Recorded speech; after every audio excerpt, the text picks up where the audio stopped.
Hello students, as you all know that presently we are discussing the contraceptive methods, and in the last one or two lectures we have covered the most widely used contraceptive method, that is under physical methods or barrier methods, is condom.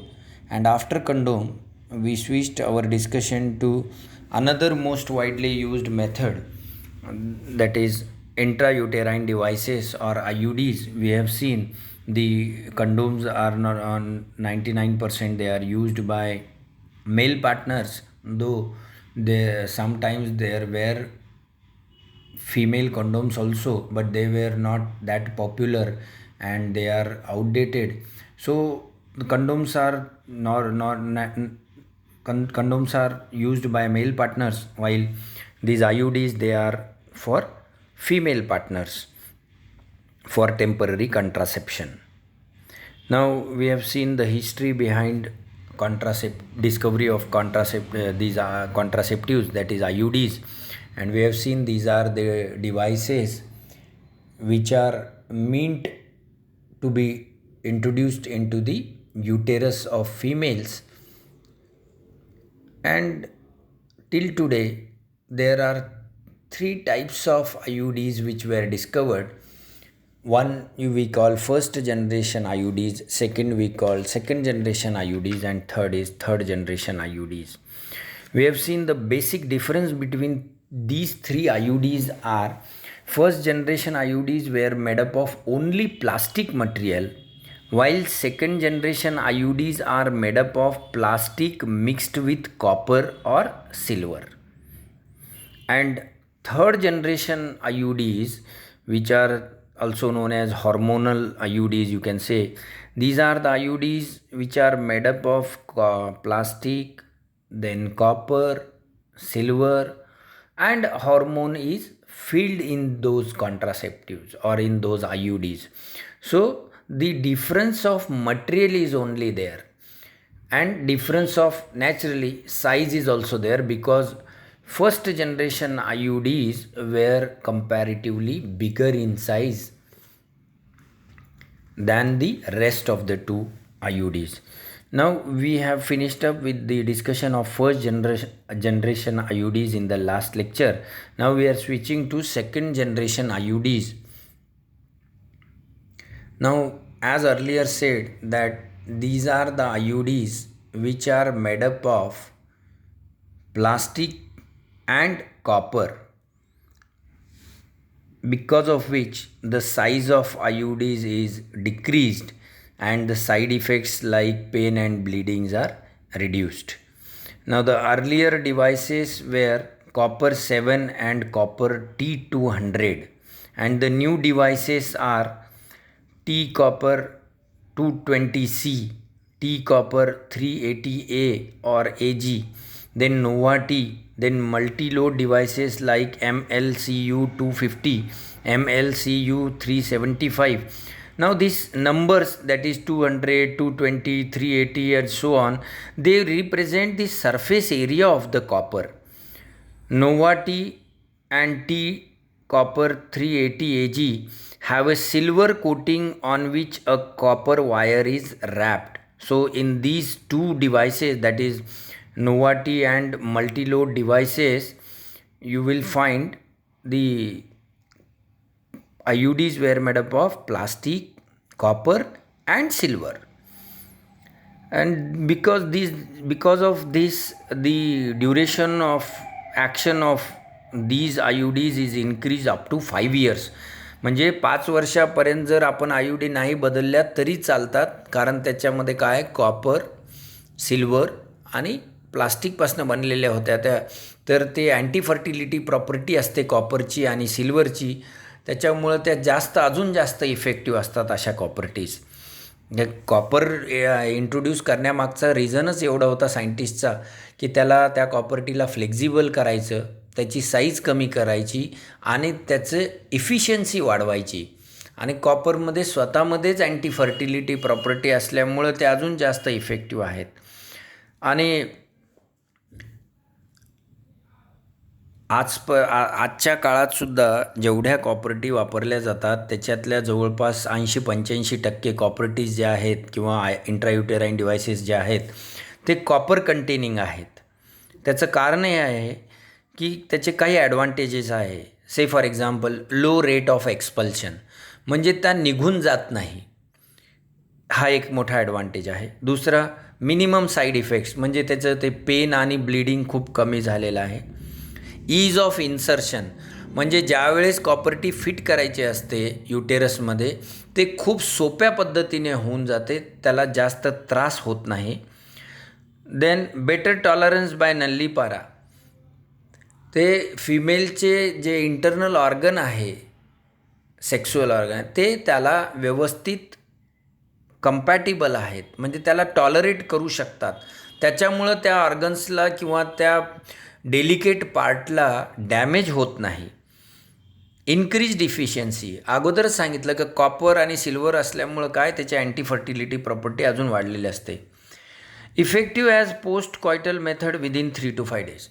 Even जर कोणाचा unprotected intercourse झाला, intercourse म्हणजे sex, unprotected intercourse झाला आणि नंतर त्यांच्या मनामध्ये आलं त्या कपलला की आता बाळ नको आहे आपल्याला, प्रेग्नन्सी राहू शकते, इन दॅट केस ऑल्सो जर ह्या कॉपरेटी वापरल्या सेकंड जनरेशनच्या 3 ते 5 दिवसाच्या आतमध्ये तरीसुद्धा ते इफेक्टिव्ह असतात. तर हे एवढे ॲडव्हान्टेज असल्यामुळं जास्त पॉप्युलर आहे आणि त्यांची काही कॉस्ट पण खूप जास्त नाही आहे.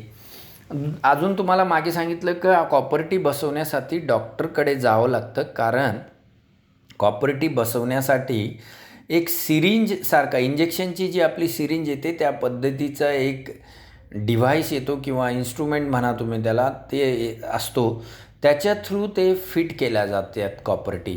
म्हणून आपल्याला डॉक्टरकडे जाणं गरजेचं आहे की त्याची पोझिशनिंग बरोबर झाली का नाही, ज्या एरियामध्ये फिट करायचं त्या एरियामध्ये त्या फिट झाल्यात का नाही. ॲक्च्युली काय होतं, ज्या वेळेस कॉपरेटी युटेरसमध्ये सोडली जाते, आपण इंजेक्शनमध्ये कसं सिरिंजने काही मागून प्रेस करून त्या सिलेंडरला प्रेस केलं तर ते इंजेक्शन आतमध्ये जातं, त्याच पद्धतीने ज्यावेळेस कॉपरेटीला फिट करायचं असतं त्या कॉपरेटीला दुमतून, म्हणजे त्याचे जे 2 एंड टी शेप असतात ना तर त्या टीचे जे 2 भाग आहे सेंटरपासनं त्याला फोल्ड केलेलं असतात आणि ते त्याच्यामध्ये फिट केल्या जातात त्या डिव्हाइसमध्ये, इंट्रोड्युसिंग डिव्हाइसमध्ये, आणि मग ते वजायनाच्या थ्रू इंट्रोड्यूस केल्या जातात किंवा पुश केल्या जातात. ज्यावेळेस पुश केलं तर इथे युटेरसमध्ये सर्विक्सच्या ओपनिंगच्या नंतर युटेरसमध्ये ज्यावेळेस ते जातात तर ते जे एंड तुम्ही दुमतून ठेवलेले होतात ते ओपन होतात आणि ओपन झाल्यामुळं काय होतं, ते युटेरसचं जे पिक्चर आहे, आपण पुढे एखाद्या याच्यामध्येच असेल, थांबा एक second, you will have a picture of how copper Ts are fitted, they are not available here. ह्या बुकमध्ये नाही आहे, otherwise you will come to know की हे जे पोर्शन्स जे टी शेप आहे हे प्लास्टिकचे पोर्शन्स आहेत आणि हे फॅलोपियन ट्यूब्सच्या एंडवर म्हणजे ओपनिंगवर जाऊन थांबतात किंवा त्या ओपनिंगला ब्लॉक करतात, जेणेकरून तिकडनं जे येणारे एग्ज आहेत, ओव्हरीच्या बाजूने जे एग्ज फॅलोपियन ट्यूबमधनं येतात आणि त्यांची नंतर स्पर्मसोबत युनियन होते तर ते एग्ज येऊ शकत नाही.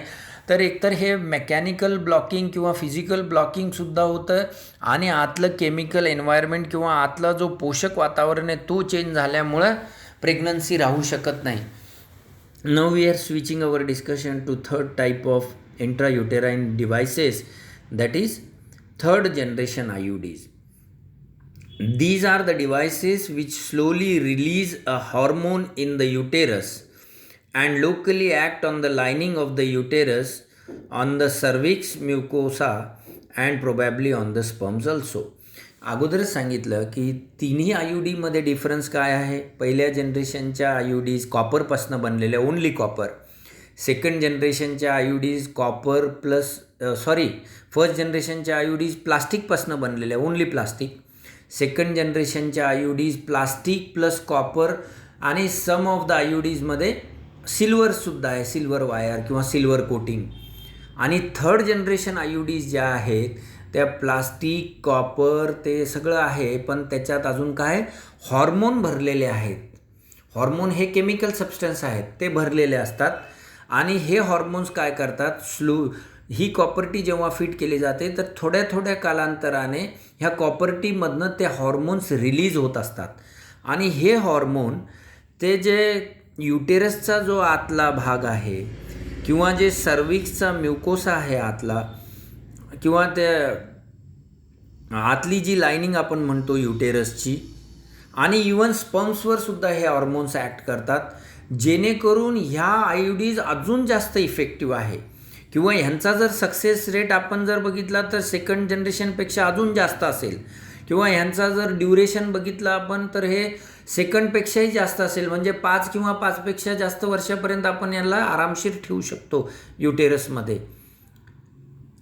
आणि याच्यामध्ये जनरली काय भरलं जातं हॉर्मोन, तर प्रोजेस्टेरॉन म्हणजे जो फिमेल सेक्स हॉर्मोन आहे, प्रोजेस्टेरोन ज्याला आपण म्हणतो, तो प्रोजेस्टेरॉन त्याच्यामध्ये फिल केलेला असतो. अशा प्रकारची एक कॉपर्टीचं नाव आहे प्रोजेस्टासर्ट, ती मोस्ट पॉप्युलर आहे. आणि कारण याच्यातनं हार्मोन रिलीज होत असतं, तर ज्यावेळेस हॉर्मोन संपलं की हे कॉपर्टी काही काळा म्हणजे त्या अगोदरच याचं ड्युरेशन माहीत असतं, तर त्या काळानंतर त्या हॉर्मोनल कॉन्ट्रासेप्टिव्हला बदलणं गरजेचं असतं. आणि यांचा अजून एक ॲडव्हान्टेज असा आहे की जी MC मध्ये जी ब्लिडिंग होते तीसुद्धा कमी होते याच्यामध्ये. तर ज्या कंट्रीमध्ये जसं भारत आहे फॉर एक्झाम्पल, इथे जे मॅक्झिमम फिमेल तुम्हाला ॲनिमिक सापडणार, तर अशा फिमेलसाठी जर कॉपर्टी वापरायची आहे तर मग 3rd जनरेशन कॉपर्टी जास्त युजफुल असतात. पण एक थोडंसं डिसॲडव्हान्टेज आहे की ह्या थोड्याशा कॉस्टली असतात.